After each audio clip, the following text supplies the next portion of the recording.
In the spring of 1847, Richland County, Georgia housed some of the most opulent plantation estates in the entire South, their white-columned mansions standing as monuments to wealth built on human suffering. Among these grand estates, the Whitmore Manor was perhaps the most magnificent. A 3-story Greek Revival mansion with 42 rooms, imported Italian marble floors, and crystal chandeliers that sparkled like captured starlight. But beneath this veneer of civilization, within those elegant walls, something dark was festering. A slow-burning hatred that would eventually consume everything in flames, so fierce they could be seen from 3 counties away. This is the story of Marcus, a house slave who spent 17 years planning the perfect act of vengeance. An inferno that would erase a family's legacy in a single night, and somehow, impossibly, allow him to walk away, not just alive, but legally free. Before we dive into this tale of fire and retribution, let me ask you, where in the world are you watching from?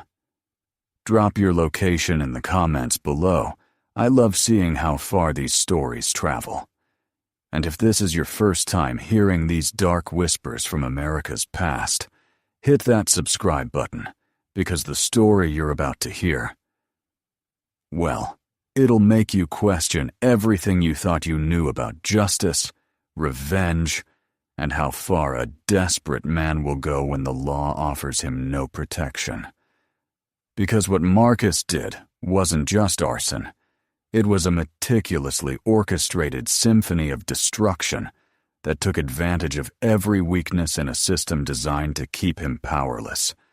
And when you hear how he did it, how he used the very symbols of his oppression as kindling for his vengeance, you'll understand why this story has been whispered about in hushed tones for over a century and a half. The Whitmore family had owned their plantation for 3 generations by 1847, accumulating wealth through cotton and tobacco that made them one of the most influential families in Georgia.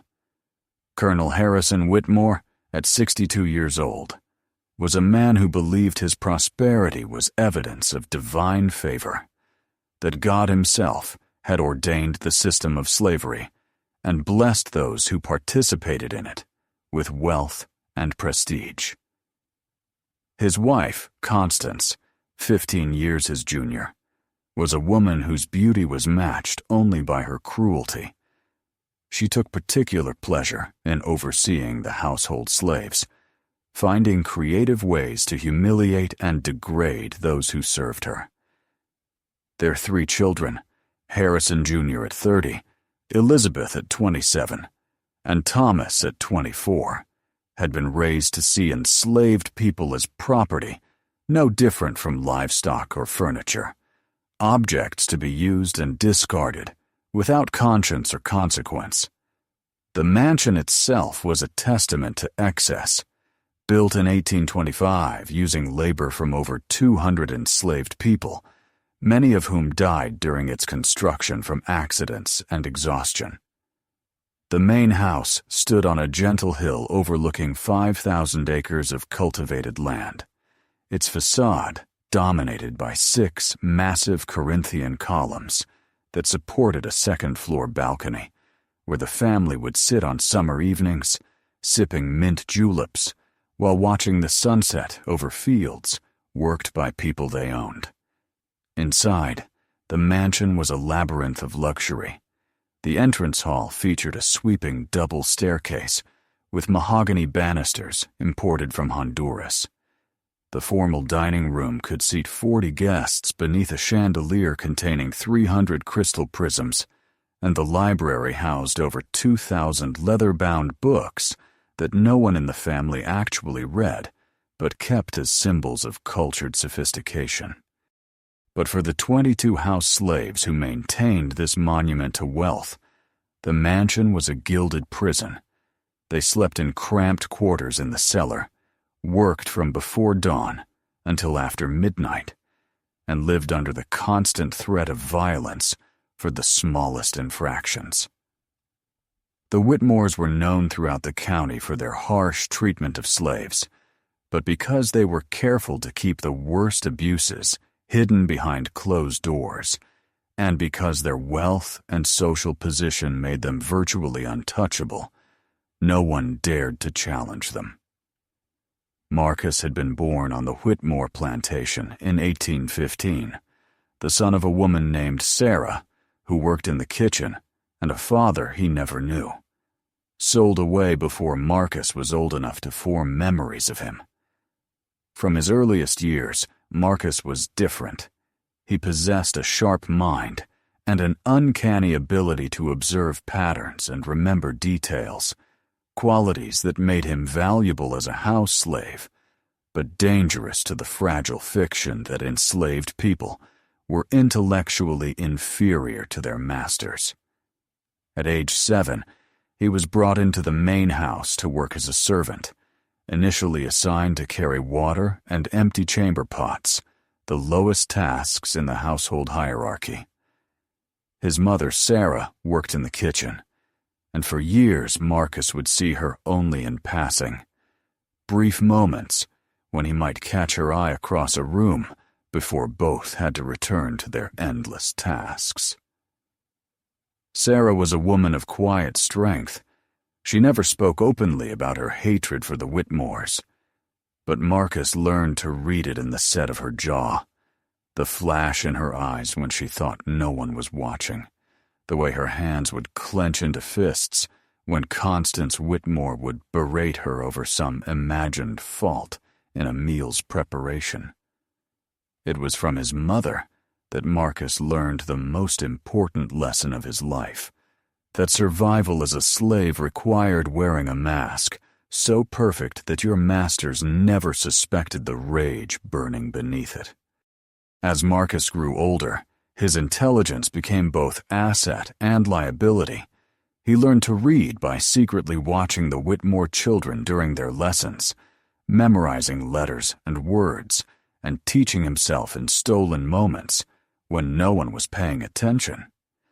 He learned to write by practicing with charcoal on the cellar walls, then carefully wiping away the evidence before anyone could discover his forbidden knowledge. By the time he was 15, Marcus could read better than most of the white men in the county, but he was careful to never let anyone, even other slaves, know the full extent of his education, because literacy in a slave was not just dangerous, it was potentially fatal. His position as a house slave gave Marcus access to information that field workers never had. He heard conversations between Colonel Whitmore and his business associates, learning about the family's financial dealings, their debts, their secrets. He observed the family's daily routines with the attention to detail of someone planning a military campaign, noting when each person woke, where they went, what they did, who they saw. He learned which floorboards creaked, which doors stuck in their frames, which windows could be opened silently, and which would squeal on rusted hinges. He studied the mansion's layout with obsessive focus, counting the rooms, memorizing the passages, understanding how the building was connected, where the weight-bearing walls were located, how air flowed through the spaces. Every piece of information was filed away in his mind, an arsenal of knowledge waiting for the day when it might be useful. Though for years, Marcus himself didn't fully understand why he was gathering all this intelligence. The trauma that would eventually transform Marcus from careful observer to methodical destroyer began on a humid August evening in 1839, when he was 24 years old. His mother, Sarah, had been experiencing pain in her abdomen for weeks, a constant ache that grew progressively worse until she could barely stand upright.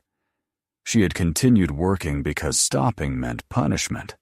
Slaves didn't have the luxury of illness, unless they were literally incapable of movement. On that particular evening, Sarah collapsed in the kitchen while preparing dinner, falling to her knees and vomiting blood onto the polished pine floor she had scrubbed clean that same morning. Marcus, who was setting the table in the adjacent dining room, heard the commotion and rushed to help.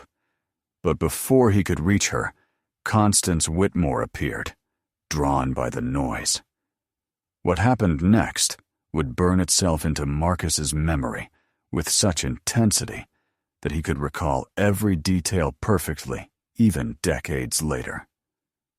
Constance looked at Sarah's crumpled form, at the blood spreading across her clean floor, and her face contorted, not with concern, but with disgust and dismay. She began screaming about the ruined floor, about dinner being delayed, about the inconvenience of having a slave fall ill at such an inopportune moment. When Marcus tried to help his mother up, Constance struck him across the face with enough force to split his lip, then ordered him to drag Sarah out of the house immediately to remove this mess from her sight. Marcus half-carried, half-dragged his mother to the slave quarters, her body burning with fever, blood still trickling from her mouth. He begged the overseer to send for a doctor, but was told that no doctor would be wasted on a dying slave, that Sarah was old anyway, and if she was going to die, it was better to let nature take its course rather than spend money trying to save her. Marcus sat with his mother through that long night, helpless to do anything except hold her hand and watch as life slowly drained from her body. She died just before dawn, and her last words to Marcus were a whispered plea. "Don't let them break you. Don't let them turn you into nothing. Promise me you'll find a way to live free." He promised, though at that moment he had no idea how such a promise could ever be kept. Sarah's death changed something fundamental in Marcus. The careful observer became a methodical planner. The quiet house slave began plotting an act of revenge so complete that it would erase the Whitmore legacy entirely. But Marcus was patient. He understood that acting on impulse would only get him killed. The true vengeance required time, planning, and most importantly, an opportunity that would allow him not just to destroy his enemies, but to escape the consequences. He continued his work with the same apparent dedication, never giving any sign that anything had changed, but inside, he was calculating every angle, considering every possibility, waiting for the perfect moment to strike. The years following his mother's death were marked by mounting atrocities that further fueled Marcus's determination, each new horror adding another layer to the foundation of rage he was building inside himself. In 1841, a young slave named Daniel was caught trying to escape after attempting to reach his wife, who had been sold to a plantation in Alabama 3 months earlier.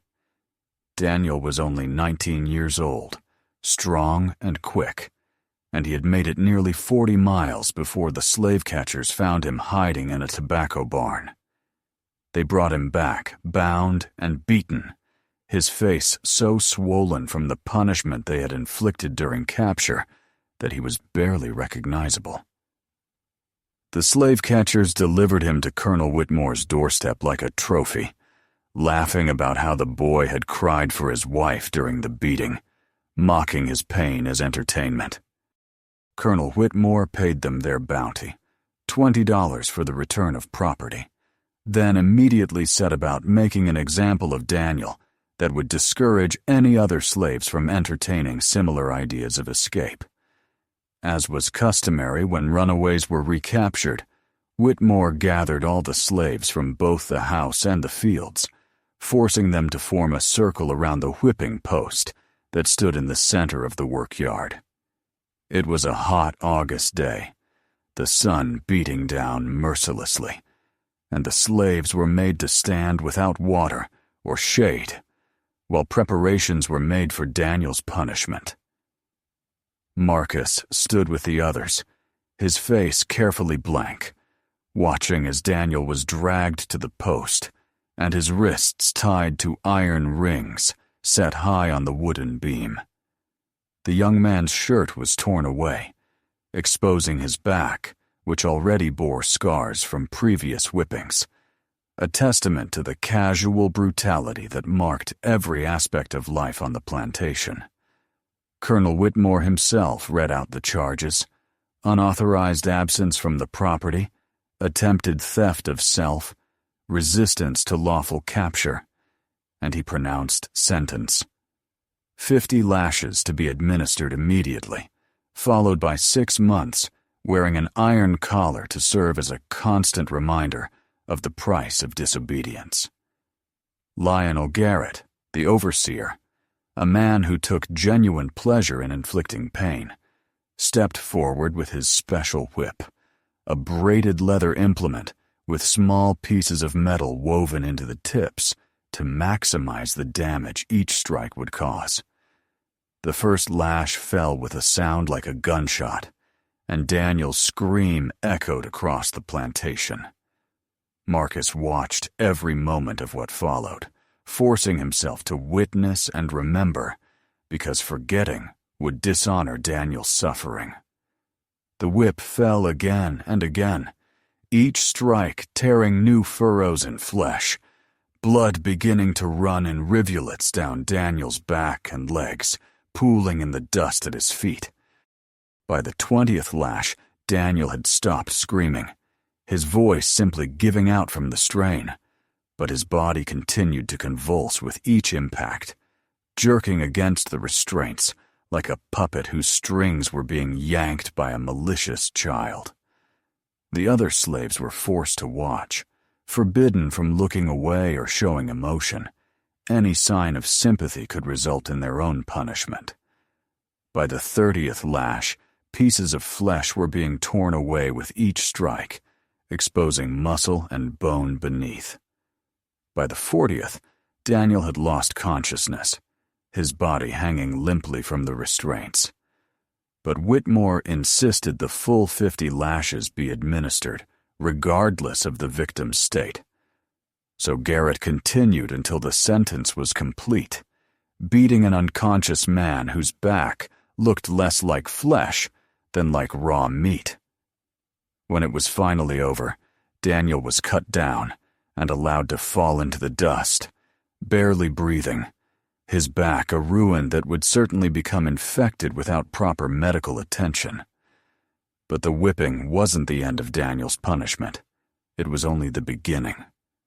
But the whipping wasn't the end after Daniel had been cut down, barely conscious from pain and blood loss.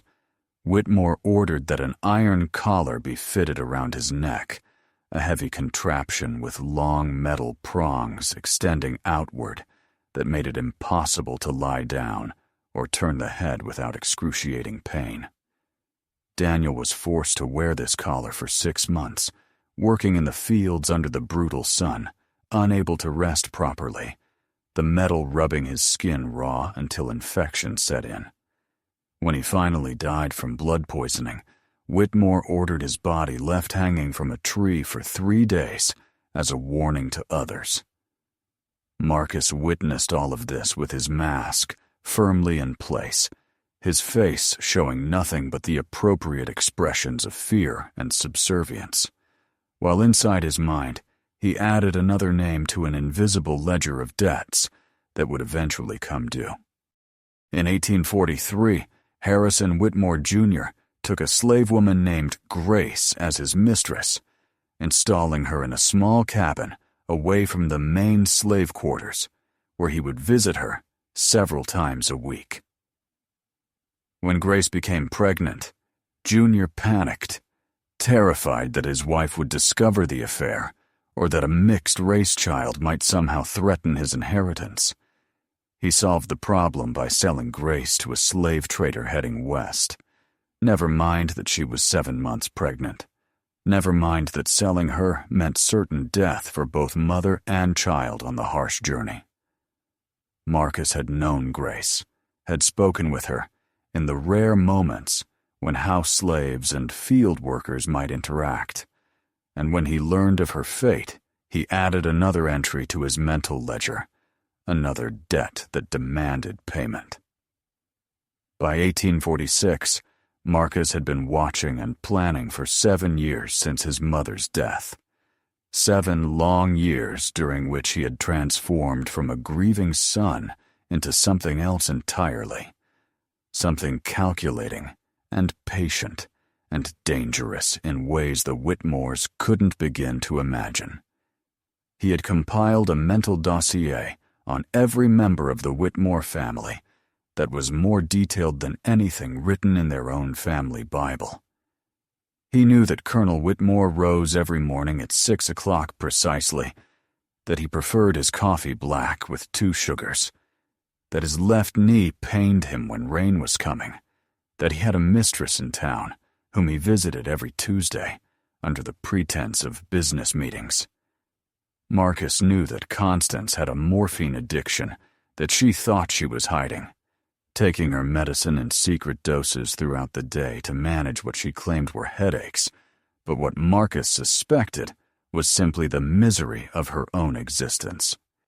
He knew that Harrison Jr. had gambling debts that exceeded $5,000, that he was being pressed by creditors who threatened to make his financial troubles public unless he paid, that this pressure was creating friction between father and son, because the colonel refused to bail him out again after the last time.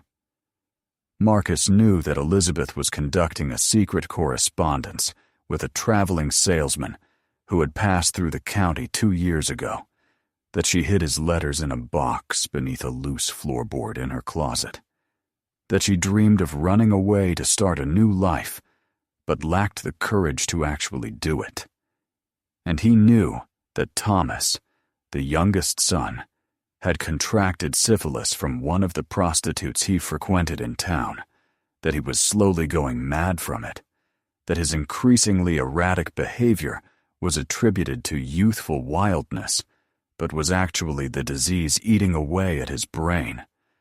Every secret, every weakness, every vulnerability was catalogued in Marcus's mind like ammunition waiting to be deployed. But beyond just knowing the family's personal secrets, Marcus had studied the mansion itself with the obsessive focus of someone planning a siege. He had counted every room in the house, 42 in total, each one memorized down to the furniture placement and the squeaky floorboards. He knew where every door and window was located, which ones were kept locked, and which could be opened easily, which windows had bars and which did not. He had traced the path of every pipe and wire running through the building's infrastructure, understanding how water flowed from the cistern to various points throughout the house, how gas lamps were supplied by pipes running from a central connection point, how air circulated through vents and passages that were meant to keep the house cool in summer.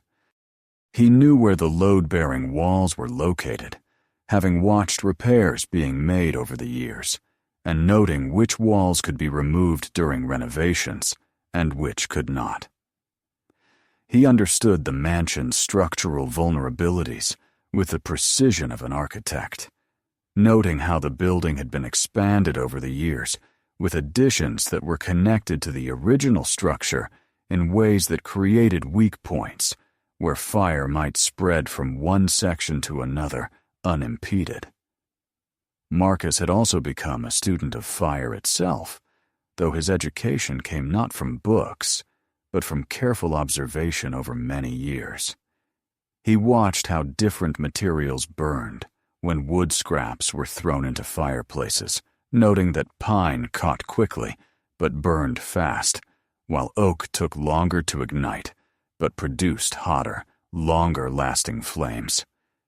He observed that cotton fabrics, like the drapes throughout the mansion, ignited easily and burned with surprising intensity, creating flames that could quickly spread to nearby surfaces. He learned that lamp oil, which he handled regularly as part of his duties, was essentially liquid fire waiting for a spark, that it would burn for a long time if not disturbed, and could be used to create trails that would carry flames from one location to another.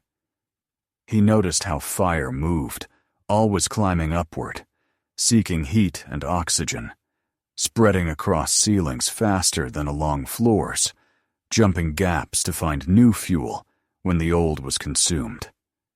He observed weather patterns and their effects on fire, noting that dry conditions made everything more flammable, that wind could fan small flames into infernos, that humidity could slow a fire's spread, but not stop it entirely once it reached sufficient intensity. He learned these things not through formal study, but through years of silent watching, filing away every observation for future use, without fully knowing when or how that information might become relevant. He studied the family's nighttime routines with the same methodical attention, noting exactly when each person retired to their rooms, what they did before sleeping, how long after retiring the lights in their rooms would be extinguished. He knew that Colonel Whitmore took his laudanum at 10:30 every night without fail, measuring out his dose with the precision of someone whose body had become dependent on the opium to sleep. And Marcus knew that the Colonel's dose had gradually increased over the past 2 years, his tolerance building to the point where he now took enough to put a normal person into a coma. This meant the Colonel slept deeply, heavily, almost unconsciously once the drug took effect, making him slower to wake and slower to respond to danger than he would otherwise be. Marcus's position as a trusted house slave gave him access to areas other slaves never saw.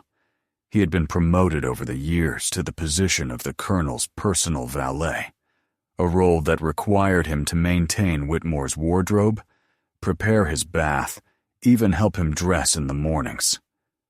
This intimate access meant Marcus knew details about the family's routines that would prove crucial to his plans. He knew that Colonel Whitmore took a dose of laudanum every night before bed to help him sleep, that the dose had gradually increased over the years as his body built up tolerance to the opium tincture. He knew that Constance slept in a separate bedroom at the far end of the second floor, that she was a light sleeper who woke at the slightest sound unless she had been drinking wine, which she did most evenings.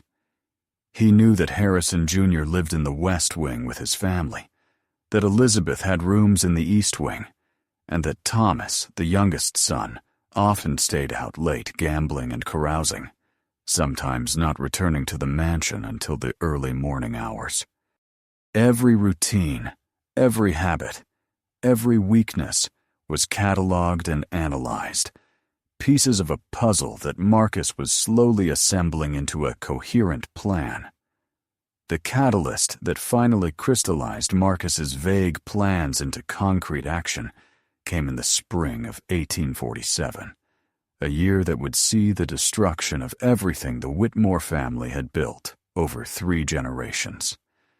It began when Colonel Whitmore fell seriously ill in March, some kind of respiratory condition that left him bedridden and weakening by the day. Doctors were summoned from as far away as Savannah. They prescribed various treatments, bloodletting and mercury compounds, and other remedies that seemed to do more harm than good. As Whitmore's health declined, the family began to panic about the estate. There were debts that Marcus had overheard discussed in worried late-night conversations, financial obligations that would come due if the Colonel died. Harrison Jr. was not the businessman his father was, and there was real concern that without the old man's guidance, the plantation might fail. Into this atmosphere of fear and uncertainty came a visitor in early April, a lawyer from Atlanta named Cyrus Pemberton, who had been summoned to help the Colonel put his affairs in order.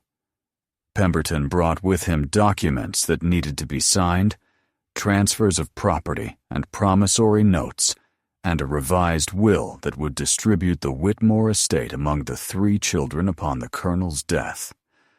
Marcus, in his role as the colonel's valet, was present during many of these meetings, standing silently in the corner like a piece of furniture, while men discussed matters of law and property and inheritance.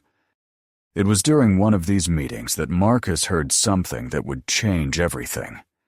Pemberton mentioned almost in passing that under Georgia law, any slave who saved the life of his or her master was eligible to petition for immediate freedom. This was an old statute, rarely invoked, and even more rarely granted. But it existed as a legal mechanism to reward extraordinary loyalty and service. The lawyer mentioned it only because he was advising the colonel to include language in his will formally manumitting Marcus as a reward for years of faithful service. The colonel, however, laughed off the suggestion, stating that he had no intention of freeing any slaves, and that Marcus was far too valuable as property to simply give away. This casual conversation planted a seed in Marcus's mind, a possibility he had never considered before. If there was a legal path to freedom, even a narrow and unlikely one, perhaps his long-planned vengeance could accomplish 2 goals at once, destroying his oppressors and securing his own liberation. The challenge was figuring out how to save the very people he wanted to destroy, how to create a crisis from which he could rescue them, thereby earning the legal right to freedom that would protect him from punishment for the destruction he planned to cause. This was the paradox that consumed Marcus's thoughts for the next several weeks. He needed to create a disaster terrible enough to destroy the Whitmore legacy, while simultaneously positioning himself as the hero who tried to prevent that very destruction. It was a puzzle that seemed to have no solution until Marcus remembered a conversation he had overheard years earlier between Colonel Whitmore and a fire insurance agent who had been trying to sell the colonel a policy. Whitmore had refused, declaring that fire insurance was a waste of money and that his mansion was too well built to ever burn. But during their conversation, the insurance agent had explained that the most dangerous fires were those that started in the walls themselves, spreading invisibly through the structure before bursting out in multiple locations simultaneously, making them nearly impossible to fight effectively. This gave Marcus an idea, a way to set a fire that would appear to be an accident, that would spread through the mansion's infrastructure in a way that guaranteed total destruction, but that would also provide him with time to wake the family and attempt a rescue, thereby appearing to be a hero rather than an arsonist. The plan began to take shape in his mind, intricate and dangerous, but possible if executed with perfect timing and preparation. Marcus spent the next month gathering materials and making preparations, without anyone noticing what he was doing. He collected lamp oil from storage, a few ounces at a time, so that the missing quantity wouldn't be noticed, hiding the stolen oil in a jar buried beneath the floor of his cellar sleeping area. He gathered cotton rags from the cleaning supplies, again taking only small amounts, so as not to arouse suspicion. He studied the mansion's structure more carefully than ever, paying particular attention to the spaces between walls where pipes and air passages ran, identifying the routes through which fire might spread most effectively. He observed the family's nighttime routines with renewed focus, noting exactly when each person retired to bed, when the last lamps were extinguished, when the house finally settled into silence. By early May, Marcus had refined his plan to its final form. He would start the fire in the cellar, in the spaces behind the walls, where it would burn undetected for perhaps an hour before becoming visible, spreading through the house's infrastructure like cancer through a body. He would use the stolen lamp oil to ensure the fire burned hot enough to catch the structural timbers, and he would place oil-soaked rags in strategic locations where they would ignite from the heat of the main fire, creating multiple secondary blazes that would make the mansion impossible to save. But here was the crucial element. He would time the fire so that it started late enough at night that the family would be deeply asleep, but early enough that he would have time to discover it, raise the alarm, and make a genuine effort to rescue everyone. If he succeeded in saving lives, the law might grant him freedom as a reward. If he failed, and the family died, well, it would appear to be a tragic accident, and Marcus would have achieved his vengeance. Either outcome, the Whitmore Mansion and everything it represented, would be reduced to ashes.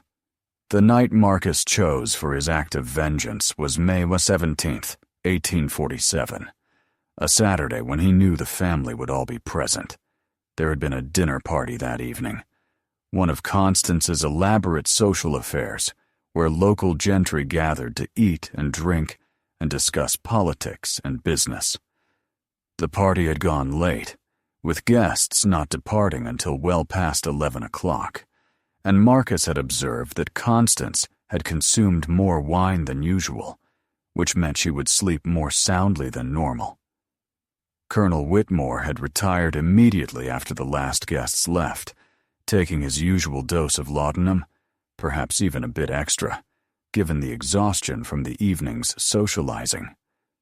Harrison Jr. had gone to his rooms in the West Wing, Elizabeth to hers in the East, and Thomas, predictably, had ridden off on horseback shortly after midnight, heading into town to continue his revelries at one of the gambling houses he frequented. This meant Thomas would not be in the house when the fire started, a detail that slightly disappointed Marcus but didn't fundamentally change his plans. By 1 o'clock in the morning, the mansion had settled into complete silence, that particular quality of quiet that comes only in the deepest hours of night, when even the usual sounds of a house settling seem to pause. Marcus waited in his cellar room, his heart pounding so hard he was certain someone would hear it, listening to the house breathe around him. The settling of timbers, the whisper of wind through cracks in the foundation, the scurrying of mice in the walls, the distant hoot of an owl hunting in the darkness outside. Every sound seemed amplified in his heightened state of awareness, his senses sharpened by adrenaline and fear and anticipation. He waited until 2 o'clock, giving everyone time to fall into deep sleep, time for the laudanum to fully take hold of Colonel Whitmore, time for Constance's wine-induced slumber to deepen, time for the house to become as vulnerable as it would ever be. Marcus's hands were shaking as he prepared himself, not from fear exactly, but from the magnitude of what he was about to do. This was the moment he had been planning for 7 years, the culmination of so much pain and rage and careful calculation. And now that it was finally here, he felt almost detached from himself, watching his own actions as if from outside his body. He stood and retrieved his hidden jar of lamp oil, the glass cool and heavy in his hands, and the bundle of cotton rags he had prepared and hidden beneath the loose floorboard, under his thin mattress. The rags had been carefully selected, torn from old curtains and sheets that had been discarded, material that would burn hot and fast once ignited. Marcus moved through the cellar with careful silence, his bare feet making no sound on the packed earth floor, navigating by memory through the darkness, because carrying a light would risk being seen by anyone who might happen to be awake. He knew this space intimately, had walked these paths thousands of times over the years, and his feet found their way without conscious thought to the access panel he had discovered years ago, a small door hidden behind shelving that opened into the space between walls, where pipes ran from the basement to upper floors. This hidden space was like a secret circulatory system running through the mansion's body, passages that allowed heat and air and water to flow, but that were never seen by the family who lived above. Marcus had explored these passages during rare moments when he was certain no one was watching, mapping them in his mind, understanding how they connected different parts of the building, how they created channels through which fire might travel unseen until it was too late to stop. He carefully moved the shelving aside, the wood creaking softly, then opened the access panel, which swung outward on rusted hinges that groaned in protest at the movement. The sound seemed impossibly loud in the silence, and Marcus froze, listening, waiting to see if anyone had heard. But there was no change in the quality of silence above him. No footsteps, no voices, no indication that he had disturbed anyone's sleep. After a full minute of waiting, heart-hammering, Marcus proceeded. Inside the hidden space, it was completely dark, a blackness so absolute it seemed to have physical weight. Marcus felt his way forward, one hand on the wall to guide him, his feet testing each step before committing his weight. The space was narrow, barely wide enough for his shoulders, and it smelled of dust and old wood and something else, maybe mold or rot, the scent of a building slowly decaying from the inside despite its grand exterior. He moved carefully along the passage, counting his steps to know how far he had gone, until he reached the spot he had selected weeks ago as the ideal starting point. Here, where supporting timbers converged, and where the passage split off in multiple directions, creating paths the fire could follow to spread throughout the building. Marcus knelt in the darkness and began placing his oil-soaked rags, arranging them carefully along the path where fire would naturally travel upward through the building's infrastructure. His hands were steady now, the shaking gone, replaced by a strange calm that came from being fully committed to the action, past the point of backing out, moving forward into whatever consequences might come. He placed rags at intervals, creating a trail that would carry flames from this central point outward in multiple directions, ensuring that the fire wouldn't start in just one location, but would spread through the house's hidden spaces, making it seem as though the entire structure had somehow spontaneously combusted. Then Marcus took his jar of lamp oil and began splashing it liberally on the wooden beams and supports, the sharp chemical smell filling the confined space, making his eyes water. The oil soaked into the old dry wood quickly, darkening it, creating patches of deeper shadow in the already black space. He poured the oil along the paths he wanted the fire to follow, creating trails of fuel that would carry flames deep into the mansion's structure, into places where water could never reach to extinguish them, where the fire could burn hidden and grow strong before revealing itself. Marcus used every drop of oil he had collected, the jar that represented weeks of careful theft, a few ounces at a time, so no one would notice the decreasing supply. When the jar was finally empty, he set it aside and sat back on his heels, breathing hard, his clothes reeking of lamp oil, his hands slick with it. Now came the hardest part, the part that couldn't be undone once started, the actual lighting of the fire. This had to be done carefully because it couldn't look deliberate.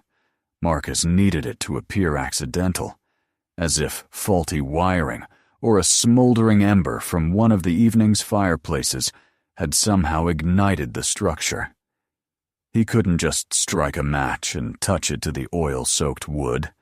That would be too obvious. Leave too much evidence of intentional arson. Instead, Marcus used a technique he had observed years earlier when watching a blacksmith work, creating sparks through friction rather than flame. He had prepared for this, had hidden a small piece of steel and a piece of flint in his pocket. Tools that could create sparks, but that wouldn't seem suspicious if found on a house slave who might need to start a fire for legitimate purposes. Marcus pulled these items from his pocket now and positioned himself next to the most oil-soaked section of rags. His hands were shaking again as he struck the steel against the flint, creating a shower of sparks that fell toward the oil-soaked fabric. The first attempt produced sparks that died without catching, little points of light that flashed and vanished in the darkness. Marcus tried again, striking harder, creating more sparks, and this time one caught. A tiny orange glow appeared on the edge of a rag, so small Marcus almost thought he had imagined it. But then it grew, spreading slowly across the fabric, the oil beginning to burn with a pale blue flame that gradually strengthened and brightened. Marcus watched as the small flame became a larger one, as it began to spread to adjacent rags, as it started to lick at the oil-coated beams with tongues of orange and yellow fire.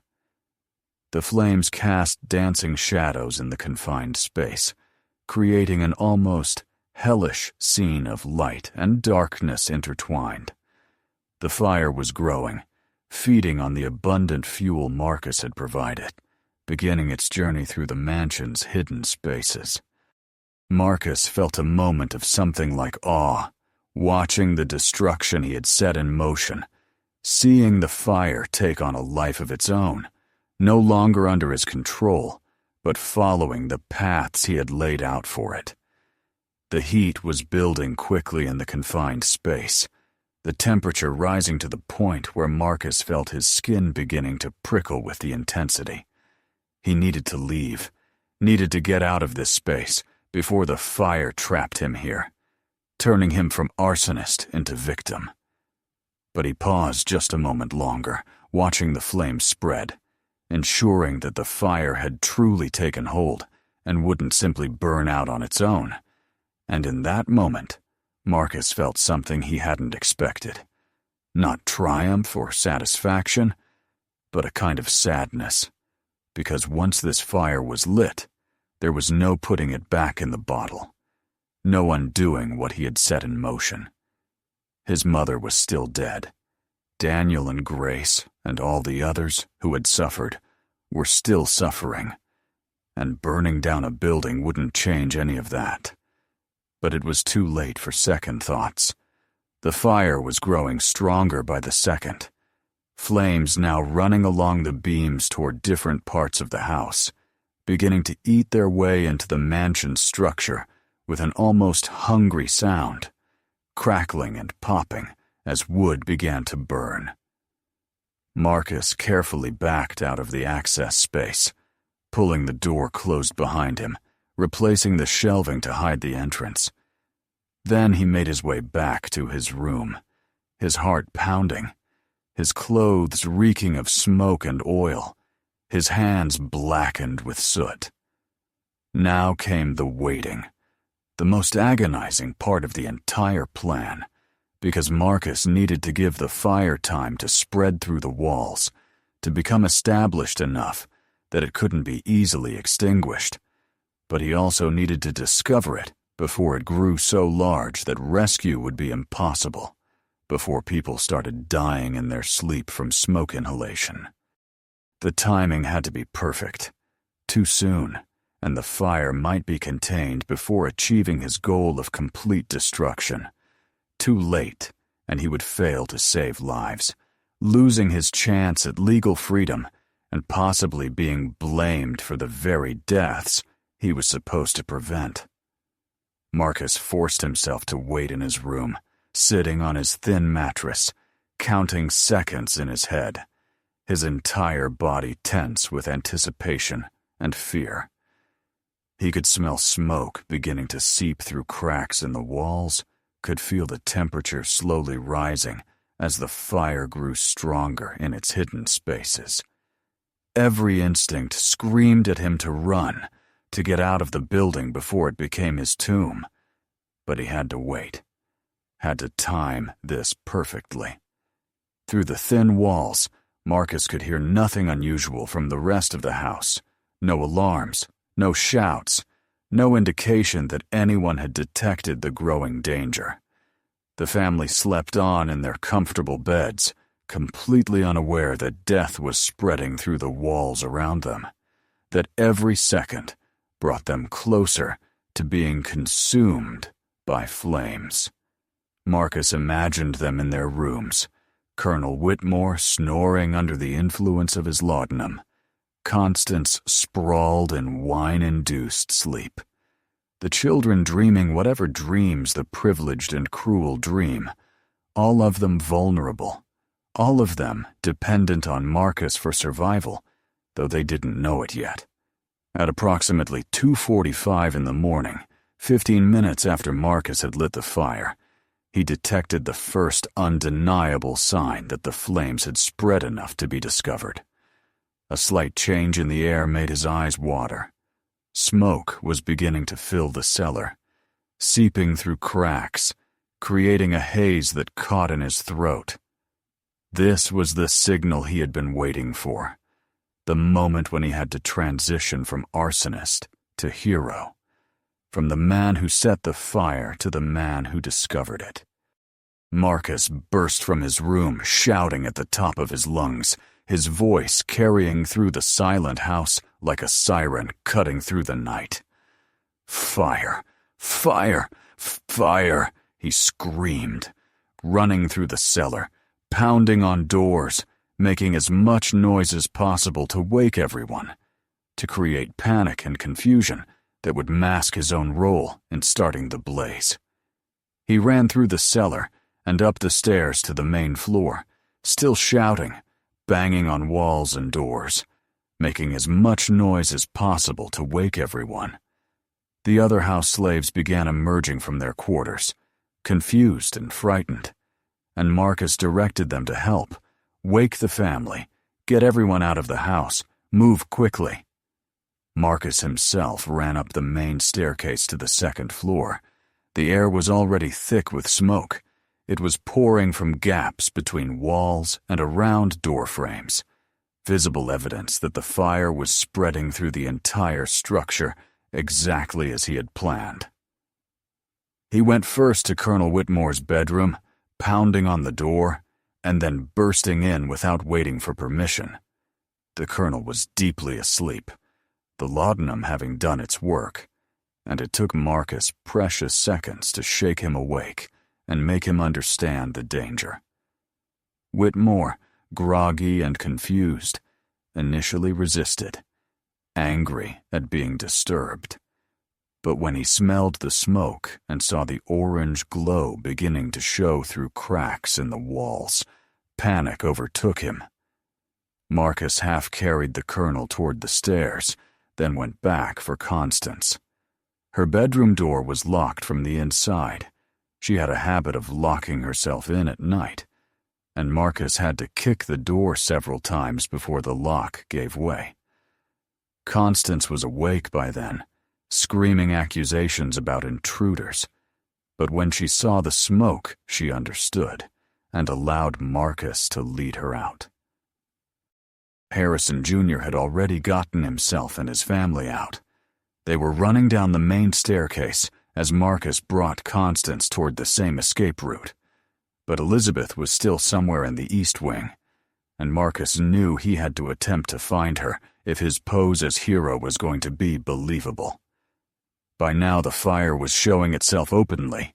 Flames were bursting through walls on the second floor. The heat was becoming unbearable, and smoke was so thick it was nearly impossible to see. Marcus pushed Constance toward Harrison Jr., shouting for him to get his mother outside. Then Marcus turned back into the inferno to search for Elizabeth. He found her in her bedroom, overcome by smoke, collapsed on the floor near her door where she had been trying to crawl to safety. Marcus grabbed her under the arms and dragged her toward the stairs. The fire was all around them now. He could hear the structure beginning to groan and crack as supports weakened. He knew the building might collapse at any moment, but he couldn't let Elizabeth die, not if he wanted his freedom. He made it to the top of the staircase with Elizabeth's unconscious body, and that's when part of the second-floor ceiling collapsed. A massive section of burning timber and plaster crashed down directly in front of him, blocking the main stairs, cutting off the escape route. Marcus felt a moment of genuine panic. This wasn't part of the plan. He had expected to get everyone out safely, to be hailed as a hero and given his freedom as a reward. But now he was trapped on the second floor with an unconscious woman, surrounded by fire, with the only exit blocked by flaming debris. He couldn't go forward, and he couldn't stay where he was. The smoke was stealing his breath. The heat was blistering his skin. He had perhaps seconds before he would pass out or burn to death. And in that moment, Marcus made a decision that saved both Elizabeth's life and his own. He remembered that there was a small servants' staircase in the back of the house, a narrow passage that ran from the second floor to the kitchen, rarely used by the family, but kept clear for the convenience of house slaves. Marcus hoisted Elizabeth onto his shoulder, her weight nearly buckling his knees, and ran through the smoke-filled hallway toward the back of the house. Flames were bursting through walls on either side. The heat was so intense, it felt like his skin was melting. But he kept moving, counting doorways in the smoke and darkness, until he found the entrance to the servants' stairs. The staircase was almost entirely consumed by flames. Fire was running up the walls like a living thing. But Marcus had no choice. He plunged down those stairs, holding Elizabeth's body against him, protecting her from the flames with his own body.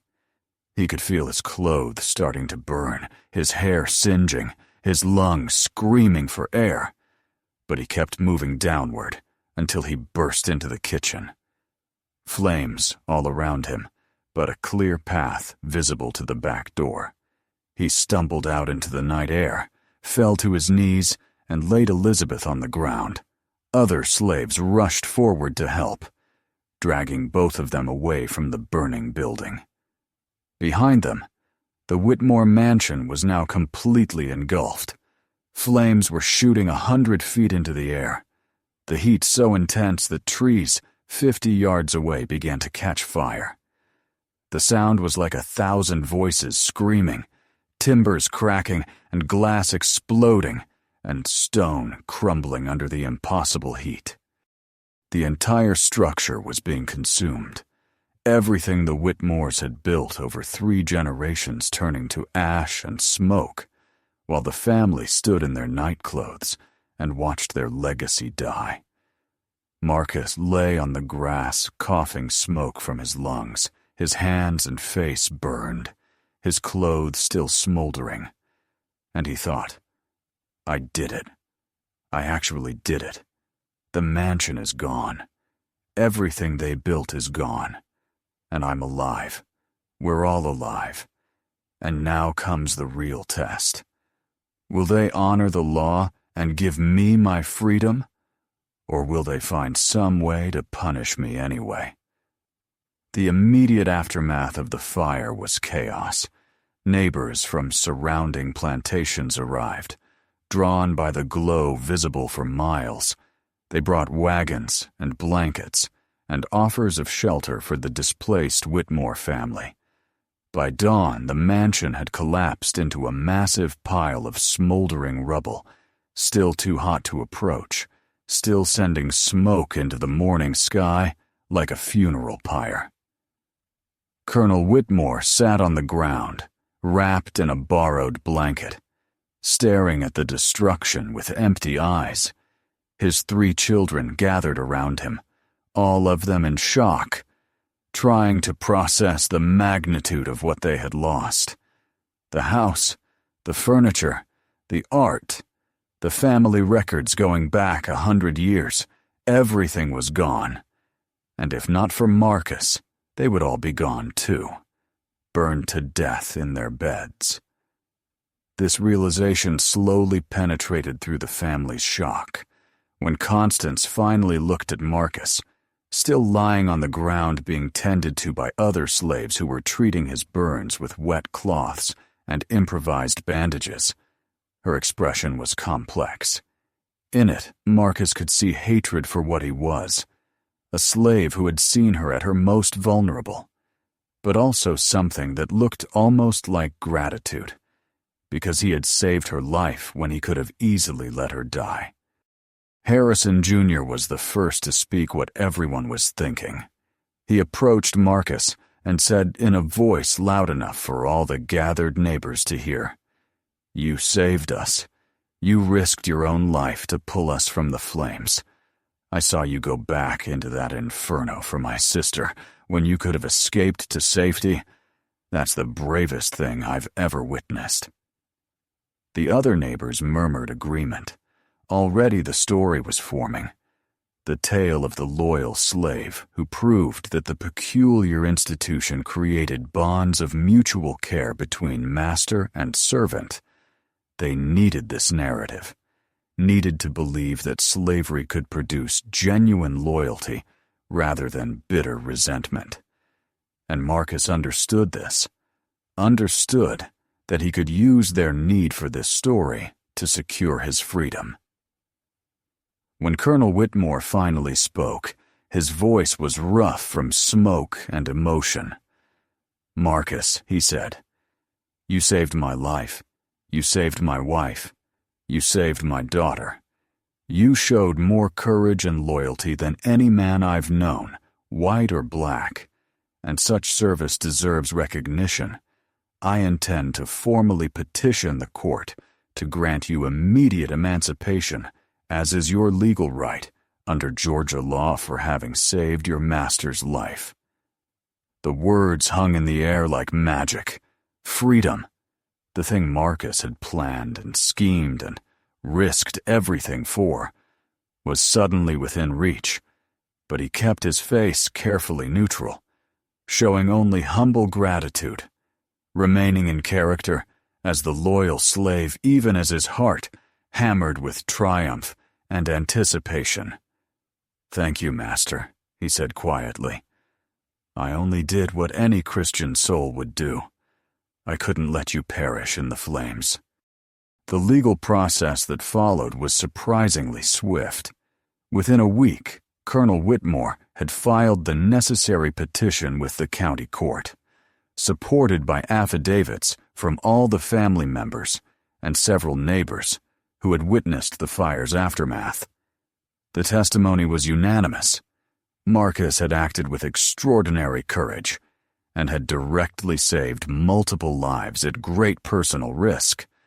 Under Georgia law, this entitled him to immediate freedom without his master receiving any compensation for the loss of property. There was some grumbling from other plantation owners who feared that granting freedom to slaves, even under exceptional circumstances, set a dangerous precedent. But the law was clear, and the facts were undeniable. On May 30th, 1847, just 13 days after the fire, Marcus appeared before Judge Thaddeus Blackwood in the Richland County Courthouse. The hearing lasted less than an hour. Witnesses testified to his heroism. The judge reviewed the statute and the precedents, and then he issued his ruling. Marcus was hereby declared a free man, emancipated by order of the court, with all the rights and privileges that freedom entailed, including the right to own property, to enter into contracts, and to move freely throughout Georgia and beyond. When the judge's gavel fell, Marcus felt something break inside him, or perhaps break open, like a shell cracking to release what had been contained within.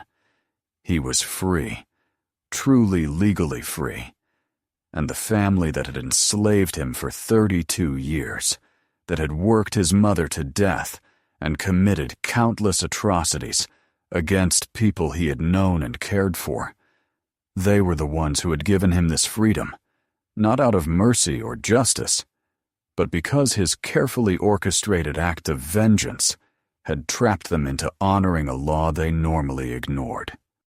The irony was so perfect it was almost painful.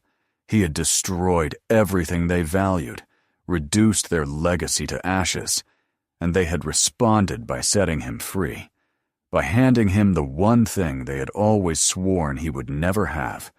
It was the most complete victory Marcus could have imagined. And yet standing in that courtroom, accepting the judge's congratulations and the Whitmores' stiff expressions of gratitude, he felt oddly empty, as if the hatred that had sustained him for so long had burned away with the mansion, leaving behind only smoke and questions about what came next. Marcus left Richland County within days of receiving his freedom papers. He took the small amount of money the Whitmores had given him as a gift, $75 that represented more wealth than he had ever possessed in his life, and he purchased a train ticket heading north, putting as much distance as possible between himself and the site of his former enslavement. He traveled through South Carolina and North Carolina, finally settling in Pennsylvania, a free state where his papers would be respected, and where he could begin building a new life unconnected to his past.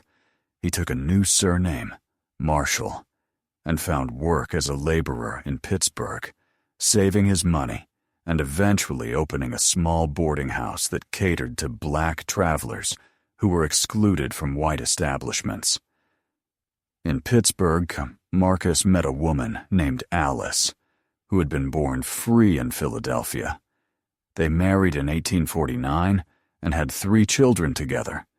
He never told them the truth about the Whitmore fire, never revealed that the burns on his hands and arms came not from heroically rescuing his masters, but from setting the very fire he claimed to have been fighting.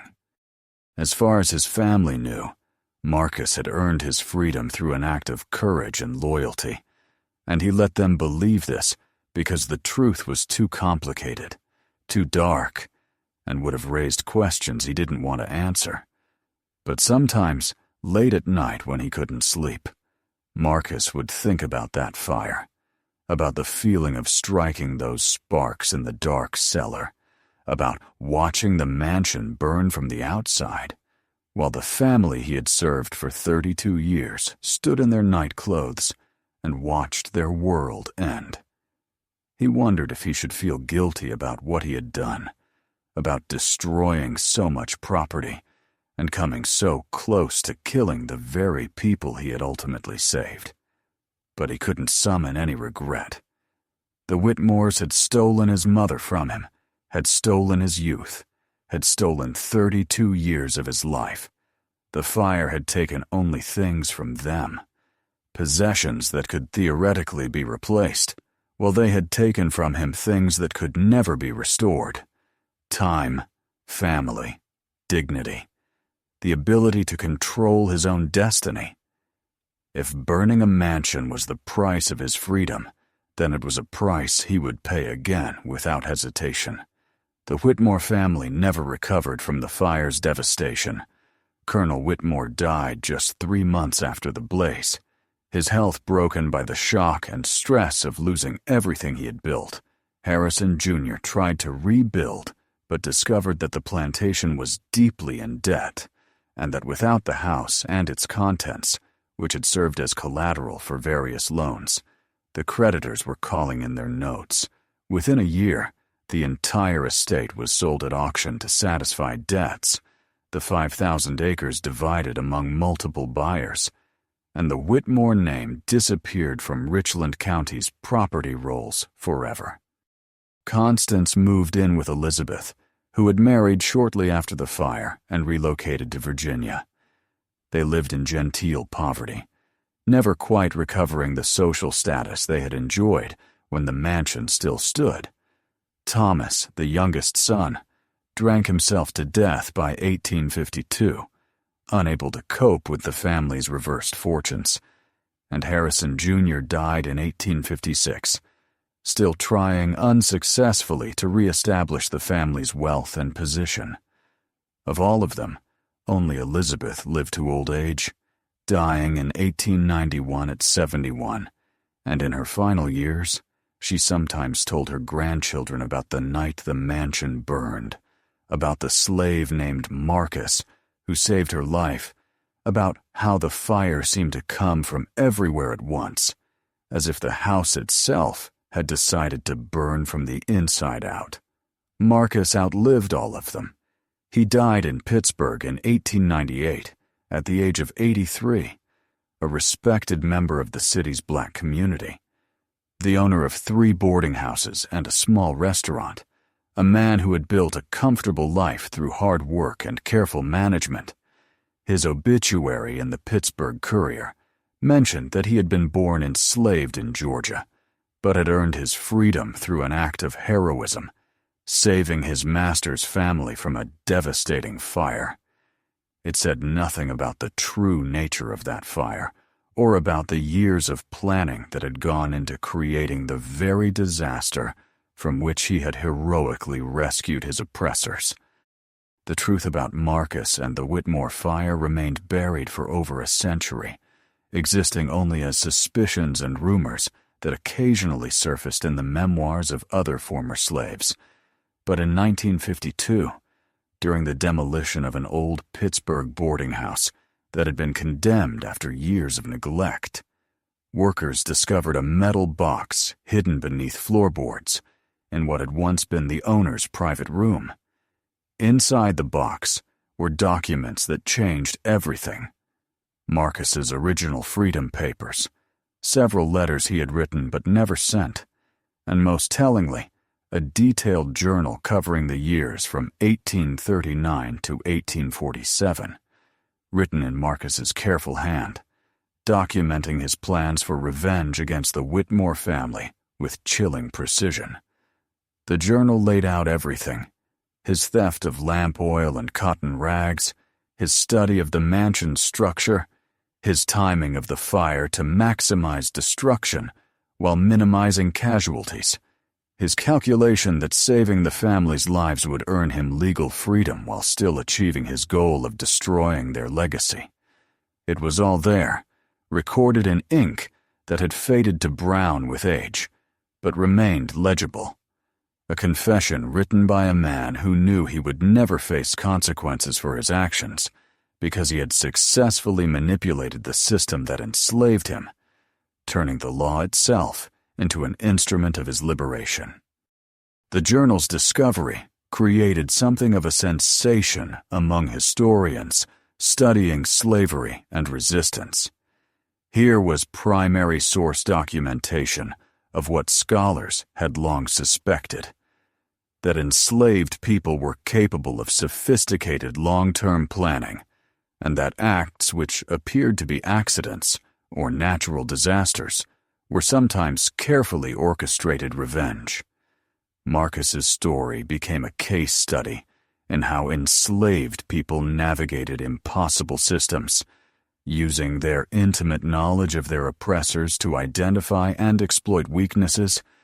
The journal showed that Marcus had understood something crucial: that the legal mechanism for freeing heroic slaves existed not out of genuine respect for black humanity, but as propaganda to justify slavery itself.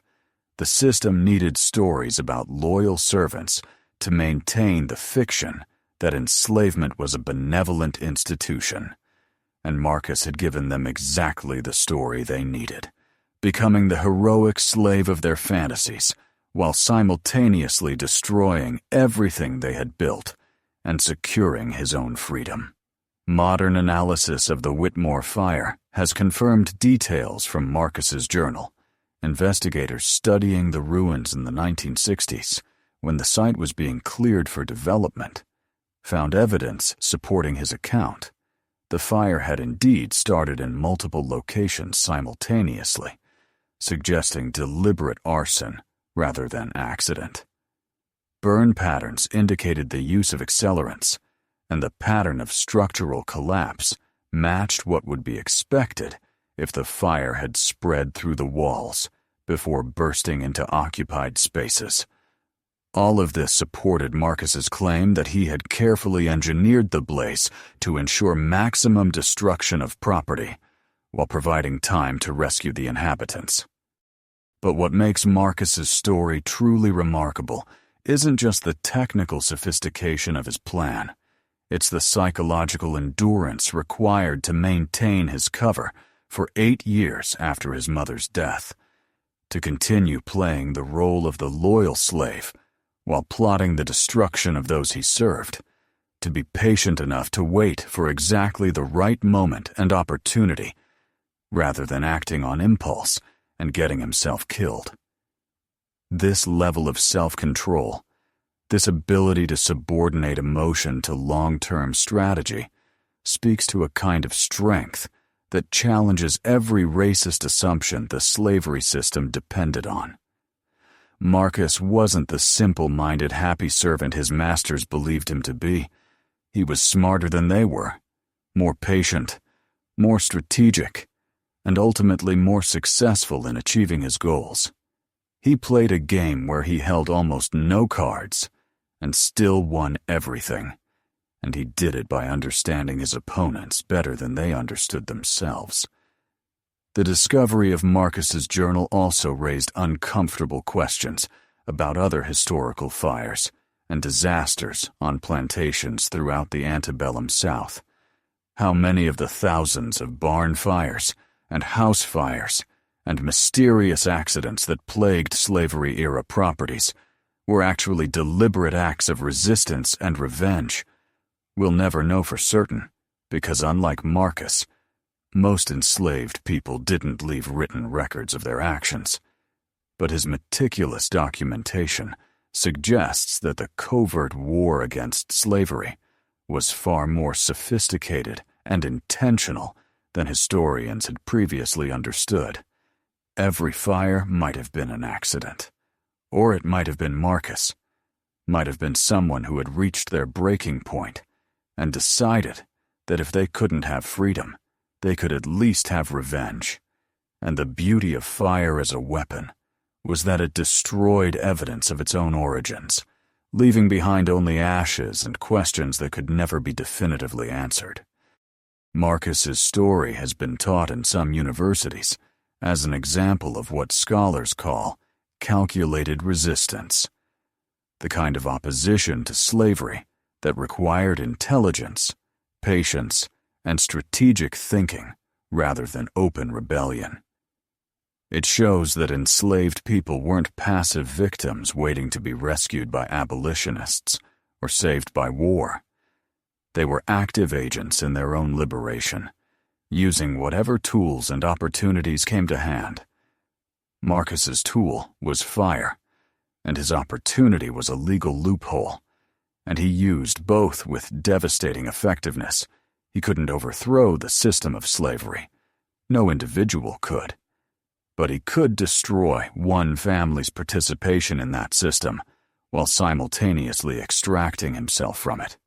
And in doing so, he struck a blow that resonated far beyond the immediate destruction of the Whitmore mansion. What should we make of Marcus's story today? How should we judge a man who deliberately burned down a building worth hundreds of thousands of dollars in modern value? Who came very close to killing multiple people, including a young woman who had never personally harmed him? These aren't easy questions, and they reveal the moral complexities of life under slavery, where normal rules about right and wrong were complicated by a system that itself was profoundly evil. Marcus wasn't a saint, and he would never have claimed to be one, He was a man who had been brutalized by a system that offered him no legal recourse for the harm done to him and his loved ones. So he created his own justice, imperfect and dangerous, but effective in achieving both revenge and freedom. The fact that Marcus walked away legally free, celebrated as a hero, never facing consequences for arson that by rights should have sent him to prison. Or worse, that's the most subversive element of his story. He didn't just escape slavery. He made the system free him voluntarily. He made his oppressors compete with each other to reward him, to publicly acknowledge his courage, and grant him the freedom they had always insisted he didn't deserve. It was a magic trick, a perfect con. And the fact that it worked, that the same people who had brutalized him for 3 decades stood in a courtroom and testified to his nobility and valor. That's the ultimate revenge. Better than the fire itself. Better than any physical destruction could ever be. Marcus's journal ends with a single entry dated June 3, 1847, 4 days after his emancipation. It reads simply, "I am free." The words are written in slightly uneven script, as if his hand was shaking. And beneath them is a single sentence that serves as his final comment on everything that came before. Sometimes the only way to survive hell is to burn it down and walk out through the ashes. That's not just Marcus's personal motto. It's a statement about resistance and survival that resonates beyond his individual story. It speaks to anyone who has ever been trapped in an impossible situation, surrounded by people who had power over them and used it cruelly. Marcus found a way out, not through passive acceptance or by waiting for someone else to rescue him, but by taking action, by using fire to clear a path to freedom that didn't exist before. So what do you think about Marcus and his calculated revenge? Was he a hero who deserves to be celebrated for his intelligence and courage? Or was he an arsonist who got away with a crime by manipulating the emotions and prejudices of the people around him? Drop your thoughts in the comments, because I genuinely want to know how you view this story. There's no simple answer here, no clear moral, just a complicated truth about what human beings are capable of when pushed to the absolute limit of what they can endure. And if this story made you think, if it challenged your assumptions, or taught you something you didn't know about the reality of slavery and resistance, hit that like button and subscribe, because there are so many more stories like this. Tales buried in archives, and old journals, and family memories. Stories that complicate our understanding of history and remind us that the people who lived through these times were just as smart, just as complicated, just as capable of agency and strategy as we are today. Marcus wasn't waiting to be saved. He saved himself, and the fact that he did it by turning the system's own weapons against it, by using fire and law and the master's own need for propaganda to secure his freedom, that's something worth remembering and worth sharing. So drop a comment, hit that subscribe button, and I'll see you in the next one where we'll dive into another dark corner of history that textbooks don't want to talk about.